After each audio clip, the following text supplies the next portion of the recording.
Hello and welcome to this edition of the Human Rights Conversation. With me today is my co-host, the disability rights activist, former UK government advisor, business consultant and sociology lecturer Miro Griffiths.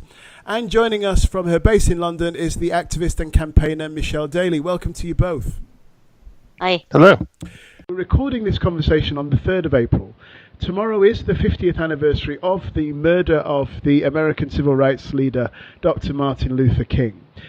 50 years after his death, Michelle, how relevant is King to human rights movements now? I think definitely relevant.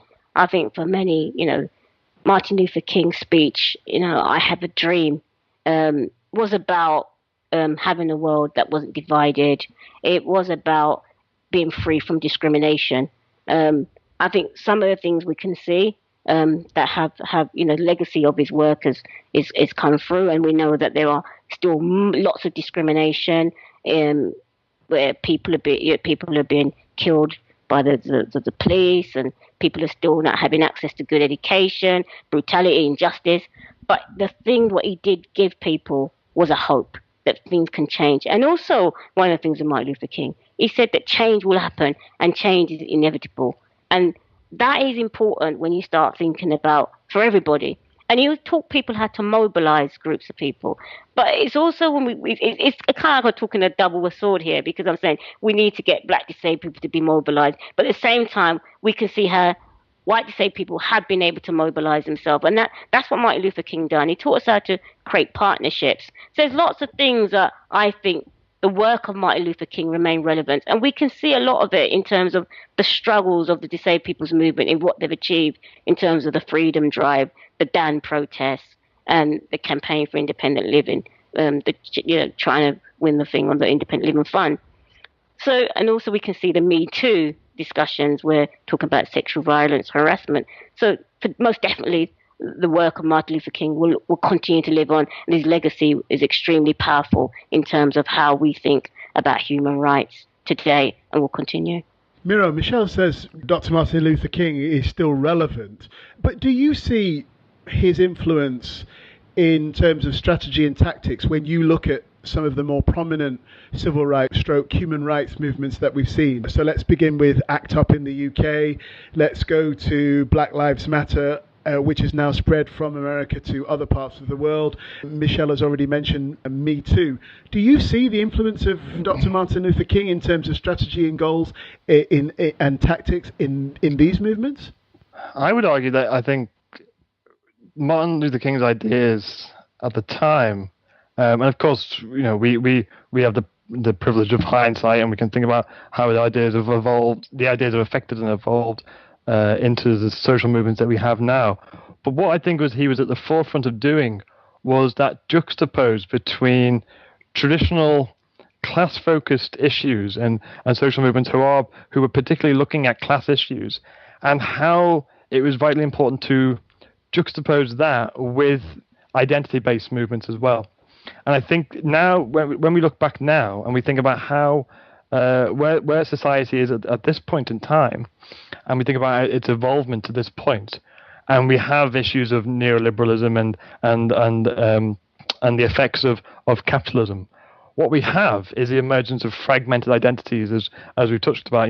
People being compartmentalized into different groups, and how we juggle that, and how marginalized groups are pitted against one another.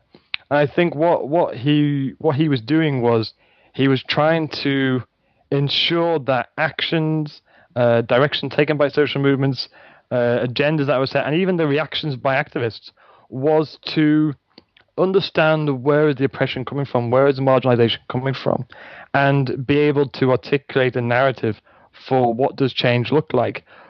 But by also doing that, it was also what I got from Martin Luther King was the significance and the importance of solidarity and the continual participation that's needed in order to create the social change that's required. Because I've had the opportunity for the last couple of years to study social movements and how they are organized and developed.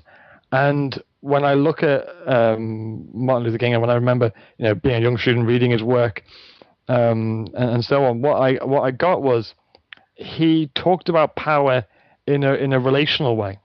So although he talked about how power can result in domination, marginalizing people, forcing people to be in a certain position and act a certain way, what he also said, and I think this just draws from the point that Michelle talked about in terms of hope, and hopefully Michelle will agree with me in this point, is that by talking about power and hope, it gives people the opportunities to understand that there is a chance to resist, and that you have the capacity to challenge and disrupt at the micro or macro levels what are the issues that perpetuate marginalization in various different forms. So his approach to understanding power and explaining what power was an opportunity for activists then and now to critique how society is constantly fluctuating with all these different levels of power. But more importantly, it's always opening up opportunities to enact resistance practices and actually then create the momentum and the mobilization for creating change.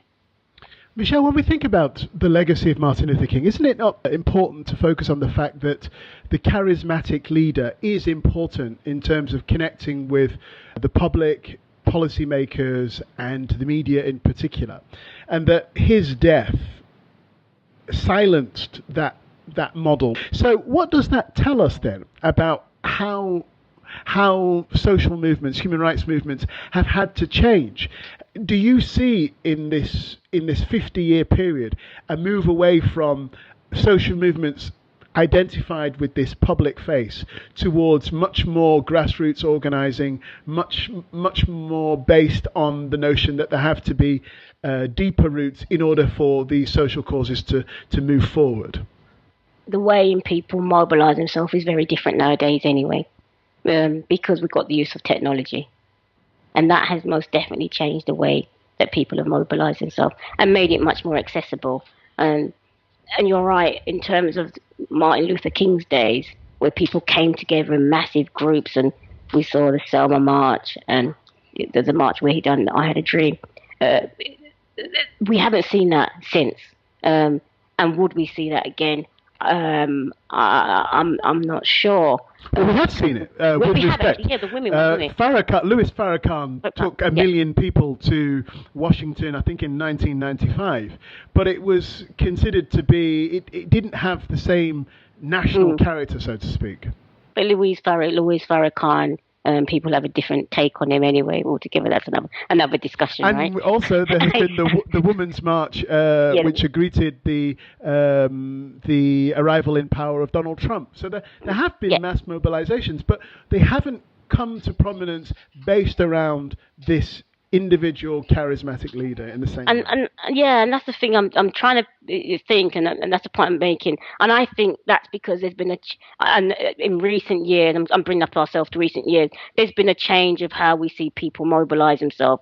And I think that's because of the use of the internet as well, which people are able to, you can draw in by, drawing through whatever it may be. And I'm going back to your point around, will we see that again? I think in many ways people have got their different styles of how they're doing it. And I think people are, and Miro mentioned earlier on, we're seeing lots of changes. What the government is doing is cutting services. People are now living prisoners in their own homes. You're seeing more and more people homeless on the streets. And we are getting back. I think in many ways we've done a massive U-turn. Miro articulated really well earlier on, and we've done a massive U-turn in terms of how human beings are being treated, especially people from certain backgrounds. And we did see one of the things we did see in the London riots, just at the time where the Olympics were starting. Again, it didn't have the same feel, but the London riots, what we saw were people were fed up with how people were being treated. They didn't like the unfairness, and we even started to see middle class people come out in those riots, and politicians have to step up to the game and come out of their holiday. So, and the feel, I think we it may not be fair to say go back to Martin Luther King times and say that will it be the same? I think people have made their own way and changed the way people are mobilizing and people are speaking out. And I think we are going to see some big changes soon, because what we're seeing, what the government are doing, um, people are dying through cuts of benefits and stuff. And I think people are now joining up on agendas and protests. So I think there will be, but not the same in the same way. And I think it's not about comparing and saying, was it, that way? I think it's about how people are now speaking out and forcing changes to happen.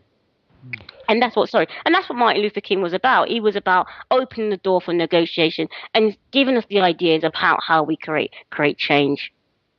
Can I just come on back on that as well? Sure. Yeah, I think Michelle's point is really well made, and I think it's about how now we think about the different forms of change that he spoke about, and what it means to individuals today. Because I remember when I was younger, seeing the famous marches, and of course when you contextualize it within disability rights and the disabled people's movement, of course the disabled people's movement have organized different forms of protest and social movements and activism, because some of those environments that are reflective of other social movements are not accessible to us. Mm. So, for example, protesting. As a disabled person, I will struggle at protest because my hands will get cold and I'll be tired driving my wheelchair, and my voice in terms of shouting and so on. So what I see when I, as a young person, being excited about getting involved in activism and campaigning, was to see these different ways that leaders of social movements and social movements in themselves organized and mobilized and create and sustain that momentum. And then to say, okay, well, what part do I want to play then? What's my best position to take in order to create that influence and create that energy and play a part within that? So there is something about how we look at these examples and think about, okay, what do we do as individuals now then for our for the opportunity that we have in front of us? And I agree totally with Michelle's point around how I think we are at a point of a boiling, a pressure cooker moment, because you've got, capitalism coming to an end in terms of its influence, and something else will take place within after that, and it will be something which arguably will be oppressive and sustain marginalization. So it's about how do we collectively come together as different groups of marginalized communities to say we don't want this, and we want to offer a different vision for how society should be organized. I suppose I'm fearful that I don't want to see his work and the work of his associates and fellow activists. I don't want to see it as a discussion point about whether we need to have resistance now. I think it's about saying this was happening at a time with these particular factors going on in play. But now is equally as important to create the change and continue the drive and the momentum going forwards. Because when we have opportunities to resist, we must take them, but we must also be mindful of how they are interpreted by the state and by other groups. Because I think when you look at Martin Luther King's work, the famous protest marches and the walks and getting to a position of meeting the authoritative agents of the state, in terms of police and so on. What you have there is examples of where one group will say, this is about social change, this is about needing to resist, it's about recognizing that people are facing injustice. But on the other hand, you have powerful groups, the state, the police, and so on, saying, this is disobedience and you should be shut down and you should be silenced. So it's about recognizing that at the time and seeing how it's manifested and continues today as well. So, we talk about the riots, for example, and you saw politicians coming out and blaming individuals for doing it, as opposed to saying, what are the factors that people are discussing? What are the reasons why people are doing this? It's not disobedience from the point of view of the protester. It's a recognition that things cannot go on the way they are and that change is needed. And I think that's where we take inspiration from from the work of Martin Luther King. But my final point on this would just be to be mindful of how I suppose the culture industry has taken icons like Martin Luther King and through, I suppose, a reappropriation has turned such examples of influential leaders, influential figures into cultural artifacts. So we go around, we see the famous quotes of Martin Luther King on T-shirts and on posters and mugs, but actually, do people understand what the meaning is behind those words? That they go beyond just a fashion statement or a popular thing to hang on the wall of a bedroom or office. It's about beyond that. How do we ensure that they don't just become artifacts which are used because of their popularity? That we go beyond that and see the significance of the word that were being used by King and by others. Contrary to what Michelle has said at the top of this segment, it might be possible to say that Martin Luther King's relevance has been cynically overstated. During his life, Martin Luther King was a fierce criticism of racism, poverty, and militarism. And since his death, that message has been reduced to one of just love your neighbour. So what does this tell us then, Miro, about how King's legacy has been managed by those with power and the strategies employed to shape our understanding of history and historical figures? Well, I think this kind of that question ties ties the whole interview really into a circle, because indeed the points that Michelle was making before about how the positions of power are taken by those who are who come from certain backgrounds with the notion of privilege. They are the ones then who set the agenda and the discussions about King and about King's work and other activists and as well. So when you look at the dominance of the culture industry and those who are involved in directing what is popular culture, they are not the ones who have the conversations that we talk about here.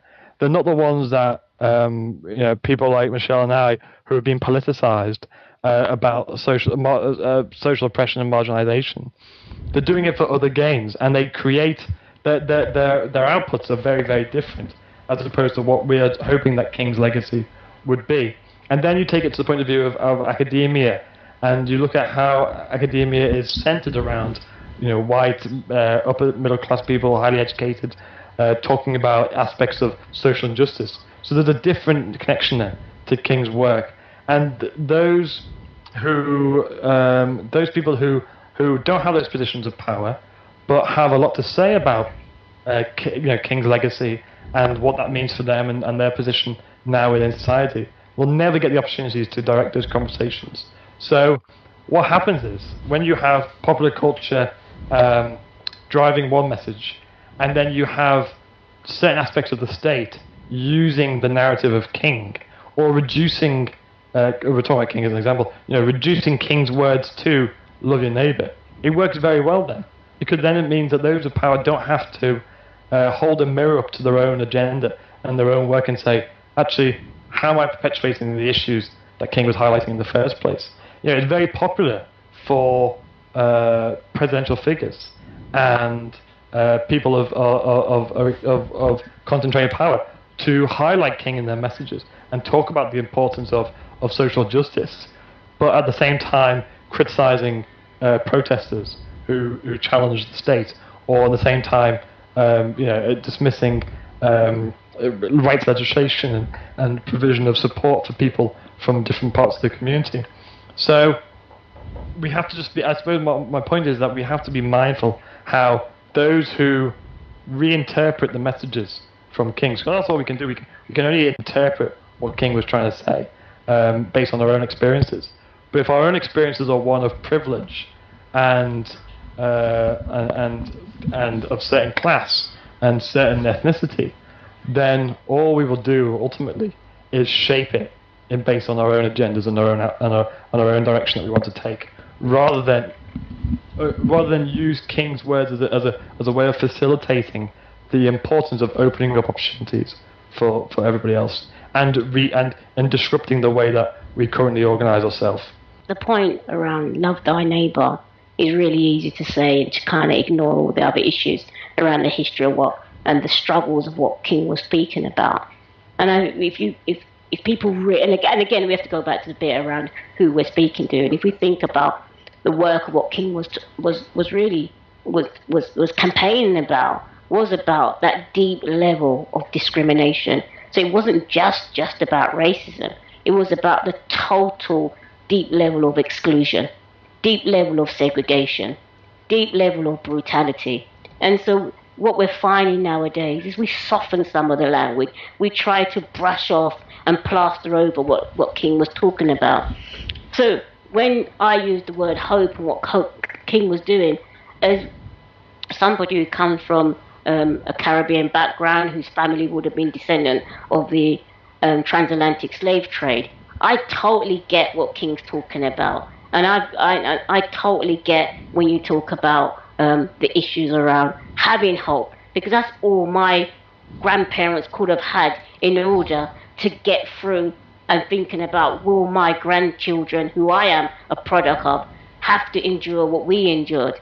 So it's easy to say love thy neighbour, because you can only love thy neighbour when the brutality is not there. So when I'm talking about hope, and when I'm talking about negotiation, and when I'm talking about all these intersectional erasures, I go back deep in the thinking. I've been to the Caribbean. I've grown up knowing a lot about the struggles and stuff like that, because it was part of my upbringing. Our parents taught us it. And you go back to Caribbean, and you can still see the legacy of the slave trade.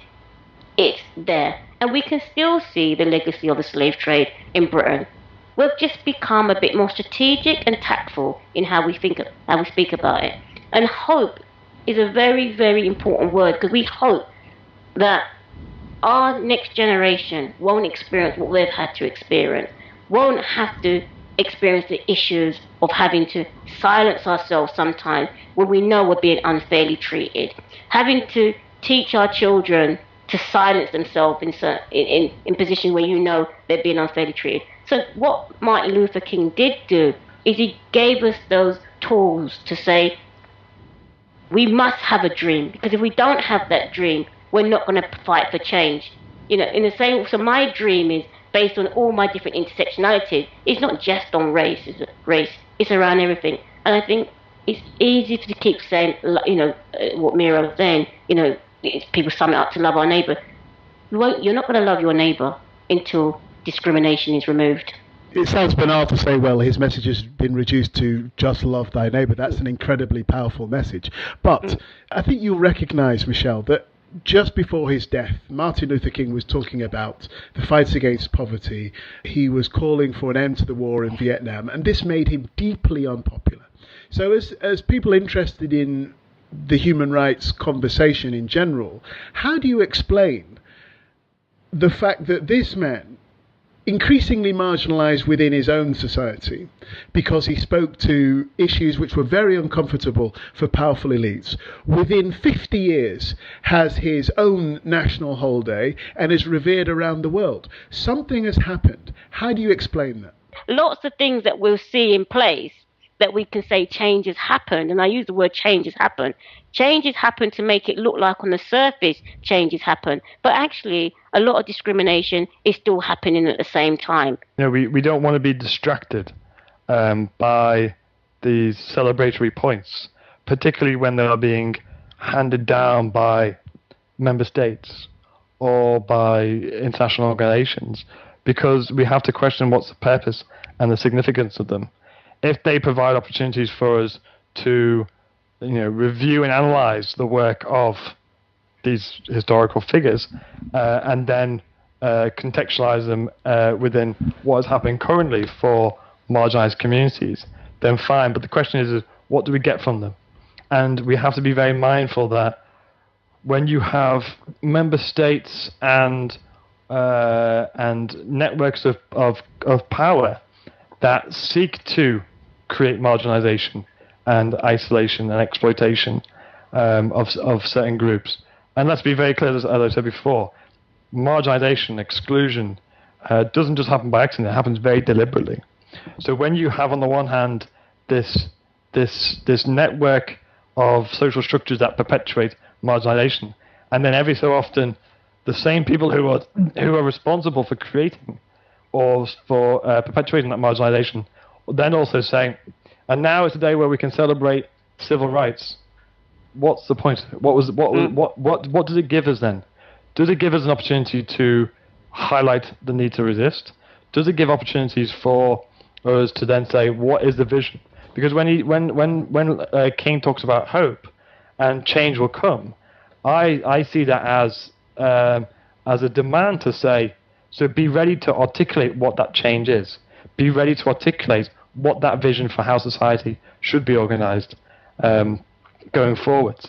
But the problem is because the state and institutional structures like the education system will create these discussion points in silos and say, okay, tomorrow is going to be Martin Luther King Day, next month is going to be something else, the month after that is going to be something else. So what we do is we are reinforcing messages of saying, just concentrate your attention on this for this one particular day, and we'll talk about the need to be positive and the need to celebrate, as opposed to the need to highlight the amount of injustice that's going on.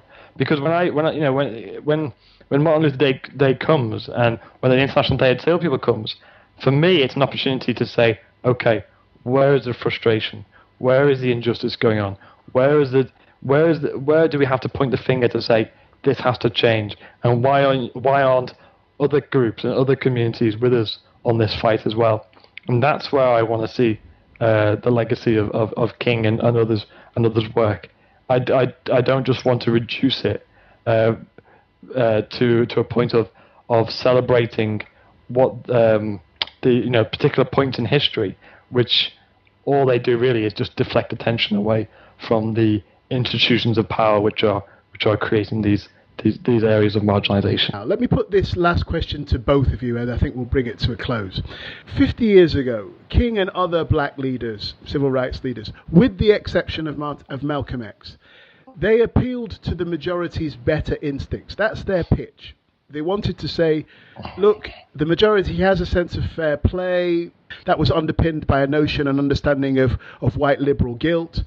And there was a sense that if you could just appeal to the better instincts of the majority, then you could win civil rights, human rights for this black underclass. Now, that is, I don't know what the technical terms is, but it seems to me that is an accommodationist position, which is to say that the existing structure exists, and as long as the majority community can be convinced that the demand of this group is not likely to overwhelm or threaten too much the power structure, well, then that class will be allowed to join the party, so to speak. Now, is that the template that is still present today, Michelle, in the work of social and human rights movements in Europe and in other Western democracies?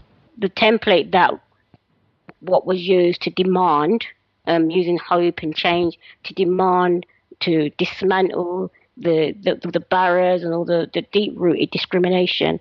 A lot has been learned from that, from other movements, most definitely, in terms of how we saw people protest and how we saw people mobilize themselves. People are more aware that there are definitely, we're not mutually exclusive, so you're seeing more people joining in different protests. And I think that we're doing things in a more different way with the help of the internet.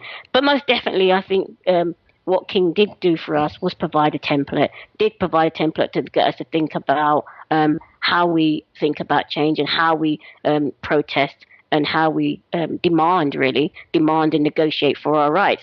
Because what we are seeing now is that you're seeing people being able to work their way into parliament to fight for change, as well as you see people at the grassroots levels demanding for change.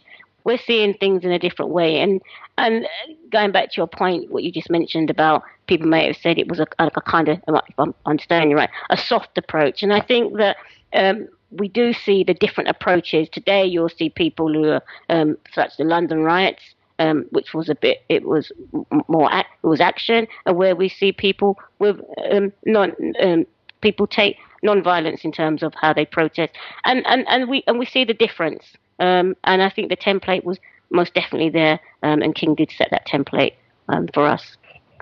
Miro?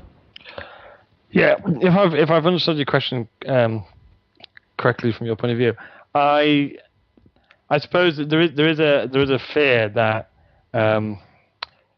many social movements attempt to create these new spaces outside the control of the state and other groups, and in doing so, they sort of accept the accomplishment of existing political and economic frameworks, and I think that's reflected in many social movements, and I think it's a problem. And this is why I go back to the issue around the left. It has a problem with its articulation of demands and agenda, is because I don't think enough work is done to say, well, what is the point of our demands? What's the point of our need to highlight these aspects of injustice? And if I think about some of the social movement scholars, like I can't remember the first name, but second name's Ellison, who talks about the defensive engagement strategies, that what King was doing was highlighting the need to say that you need to frame the issues of marginalization, create the theme of resistance, and then recognize that we are in a position of trying to draw attention to the relevant power structures that prevent individuals from engaging in activities which maintain the status quo and the system as it is. So going forward, I think that a learning point is to think about, well, are we just trying to create resistance strategies to open up new pockets of safe havens where we can challenge the system, or are we calling for a different approach to our understanding of economic frameworks, a different approach to political agendas and the political ideology within society? I don't know if social movements have got to that point really, other than trying to raise awareness of the cause that they're highlighting, and that's why I think there's a problem with mobilization. Because on the one hand, it's great to bring people together and on a protest march or on a campaign, but what's the point of your activity going forward? It's that famous phrase, what happens the day after the revolution? That's the most important day. So, but that doesn't discount the importance of saying to people, you need to be politicized. You need to understand your personal experiences within the context of history and the political context of your circumstances. And that's what I draw most from King, is that need to say that we're not necessarily trapped, but we have the opportunities to create a different way of living and a different way of being. And this is where I think that the disabled people's movement is well placed, because for other social movements, it is about raising awareness of issues. It is about making the small tweaks in order to address issues of power structures and inequality. But the inclusion to disabled people, and when we talk about inclusion, we're talking about what many historical activists have talked about from different communities around the importance of inclusion and independent living, and I talk about that in a sense of what that definition means with regard to the disabled people's movement. But to create inclusion for disabled people does require a radical overhaul of the systems that we have now within society. It means changing the way that our health system works, that our education system works, that the support that's required to be part of it. So it's an opportunity to use the disabled people's movement as a way of facilitating that discussion about how do we create a fairer and just society for all. And that's where I think we can tie the two issues together, really, in terms of King's legacy and what the disabled people's movement can do moving forwards. And as Michelle said, that's the importance of different approaches. That you will get activists and you will get campaigners who concede ground because they want to gain access to the current systems and structures in order to influence from the inside, as well as having the protesters on the ground and mobilizing and creating the sustained action to continuously challenge the oppressive structures.